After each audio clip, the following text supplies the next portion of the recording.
A new article out of IGN suggests that Leslye Headland, director and showrunner of The Acolyte, wants to do Knights of the Old Republic. Let's talk about that here on That Part Place.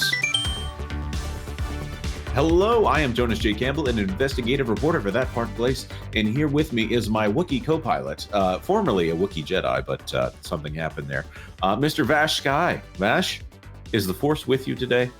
I think the Force is with me. Could be the thread. I don't know. But man, oh man, Jonas. When I saw this headline, I was like, oh, we got to talk about this. And we have to at least make people aware because boy, oh boy, if they really want to actually kill Star Wars, this is definitely the way to do it right here. Well, you know, the funny thing is, I think they've effectively put the movies at bay for a really long time. Force Awakens made $2 billion globally, and the next one made, I think, 1.5, and then they got that all the way down to a nice clean $1 billion by the time that Rise of Skywalker came out. Some refer to that as Rise of Palpatine. I can understand why. In the end, they were a little upset that Palpatine is the one that ends up getting rid of all the Skywalkers to where there's none left, and then a Palpatine takes over their family name. That being said, let's talk about a different segment here. There's Star Wars television, and of course, LucasArts. That's a whole legacy that hasn't been touched in the way that only Leslye Headland can touch it. The Acolytes, Leslye Headland, wants to make a live-action Knights of the Old Republic featuring an intriguing character. It would be a really interesting story to bring to life, Headland says. Knights of the Old Republic has been an object of fascination. This is from IGN, by the way. We're going to link it below. Knights of the Old Republic has been an object of fascination for Star Wars fans ever since its debut 2 decades ago. Disney has hinted that the KOTOR era, which takes place thousands of years before the original movie, could be a major movie setting in the future. Of course, that means I think right now we're still within 100 years of the Phantom Menace, even with the Acolyte. It's supposed to be the tail end of the High Republic. So I don't know why it's the tail end of the High Republic, other than the fact that they could put Ki-Adi-Mundi on stage. Apparently, we're not supposed to be upset about Ki-Adi-Mundi. I'm not upset about it. I'm just disappointed, Lucasfilm. But it was otherwise remain mostly untouched by the broader franchise. Look at that lady right there. She looks like she's blind, and it looks like kreia to me. Count the Acolyte showrunner Leslye Headland among those intrigued by the possibilities of KOTOR, which was centered around the conflicts between the Galactic Republic and the Sith Empire, which have not been seen for 1,000 years, unless you count the Acolyte, which has a Sith in it. Speaking with the omelet. Interesting. Do you speak with your omelets, Vash? In an interview translated by IGN, Headland said that she was particularly interested in Kreia, one of the major characters from KOTOR 2. Vash, do you want to explain to everybody who Kreia is? Yeah, Kreia is a very interesting character in all of KOTOR. Actually, Lauren and I had a really deep discussion about this when we actually met up at the compound most recently, which is quite fascinating that this comes up now. But Kreia is part of the Knights of the Old Republic franchise, which, if we didn't set up properly, it occurs about 4,000 years before the Galactic Civil War, so 4,000 years before the films, right? And that allows for just a myriad of different possibilities, as it's very separate from the Skywalker lineage and story and saga and so forth. When it comes to Knights of the Old Republic, you have obviously the first one starring Revan as the lead character, but then a couple of years later, BioWare hands it off to Obsidian, and Obsidian, they take on Knights of the Old Republic 2. And Obsidian really kind of looked at the entire franchise and looked at the series of, the game that was produced before them in KOTOR, and really kind of turned it up on its head. And I don't think there's a better illustration of that than through the character of Kreia herself, right? She's kind of this Force enigma. She's kind of, we learn in the stories that play out, I believe she was Darth Traya at one point, and then something happened in which she was dethroned, and she was almost left for dead. She was almost killed, and then your main character, meets up with Kreia at the very first part of that game, and you kind of learn more about her history as she goes along. She turns out that she looks down on the Force, or that she's very antagonistic towards the Force, and actually wants to see it destroyed. So again, there was a lot of themes in the KOTOR 2 video game that kind of subverted a lot of what fans kind of understood the Force to be, understood what the Jedi to be. This was kind of the first time that a lot of those ideas were introduced, because the original KOTOR essentially played into the prequels, played into the Jedi being this kind of force for good. But a lot of that was upended, I would say, with Knights of the Old Republic 2, the Sith Lords.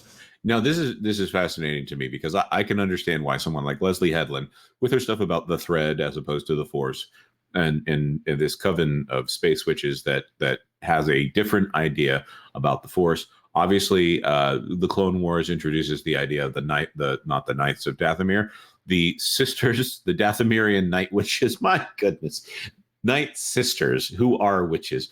There's just we're in the dork age of Star Wars right now, if there ever was one. This is the era that people are going to look back on and be like, who's Ben Reilly? I get it. I like Ben Reilly, by the way. I'm messing around here when I point this out, but nobody that's a mainline Spider-Man fan, a casual Spider-Man fan, is like, oh yeah, Ben Reilly is my favorite character. They don't even know who Ben Reilly is. So I'm not saying that Kreia is a dorky character here. I'm saying I understand why Leslye Headland has an appeal or sees an appeal to a character that wants to, quote unquote, destroy the Force. I don't think that she would handle it nearly as well as the Knights of the Old Republic games did. Oh, no. And you can see, as I describe it, you can definitely see why Leslye Headland, and as you beautifully point out, why Leslye Headland would be very attractive to this character, because I believe Kreia, she works in the gray, right? So she doesn't see necessarily the light side being a force for good. She doesn't see the dark side as being a force for bad. She's definitely in that gray zone right there, and she's obviously, she pushes the main character, your character, to do things that might not appear the way they are when presented. It's a very interesting character, and a lot of, you can find videos, Jonas, on the Kreia character herself that go on for like 2 hours. It's crazy. It's always fascinating when you get into the, I don't want to necessarily call it the Apocrypha here, but the stuff that is not mainline canon of Star Wars can be fascinating and interesting. It becomes a source for some on areas of frustration. When you watch a show and they don't explain who someone is. In fact, I wouldn't be surprised if Kreia shows up in the middle of one of the next few episodes of The Acolyte, so that we can all now talk about how, everybody knew about Kreia. What are you talking about? Of course. Who doesn't know about Kreia? Just like Cortosis. Just like, Ki-Adi-Mundi's birth year. All of a sudden, we all have to know how old Syrians can live for. But I personally want to see Leslye Headland move on from Star Wars. I think that's probably the most likely outcome going from here on out, because she's already signed on for several projects that are not Star Wars projects, that are not Lucasfilm projects. She's doing a Broadway play later this year. I've heard it's her Broadway debut. I think it's a retelling of a play that she's already done elsewhere. So I wish Leslye Headland all the success in the world outside of Lucasfilm, personally. Yeah. Don't touch. Please stay away. Yes. The Acolyte's saving grace was that at least deal with the High Republic. It's like, okay, well, that doesn't touch the Knights of the Old Republic canon and so forth. Very good. You just have your little, subset of the universe right here. You can call your own, call it a day. And even then, we've seen how she has subverted many beliefs that Star Wars fans have clung on to. Okay, she touches KOTOR. I'm telling you, Jonas, it will be apocalyptic. Just the outrage that goes on here. I think Lucasfilm knew that at a certain extent too. Kathleen Kennedy has been asked about this. She said that, there's a bunch of stories that we can tell in this universe, but they have not yet. I think they've actually restrained themselves somewhat. You hand out the Leslye, it's over. Well, of course, it could be one of these many projects that have been announced but have never seen the light of day. Maybe there were already 3 KOTOR films that just never even made it to theaters. Who knows? That's not a rumor. That's not speculation.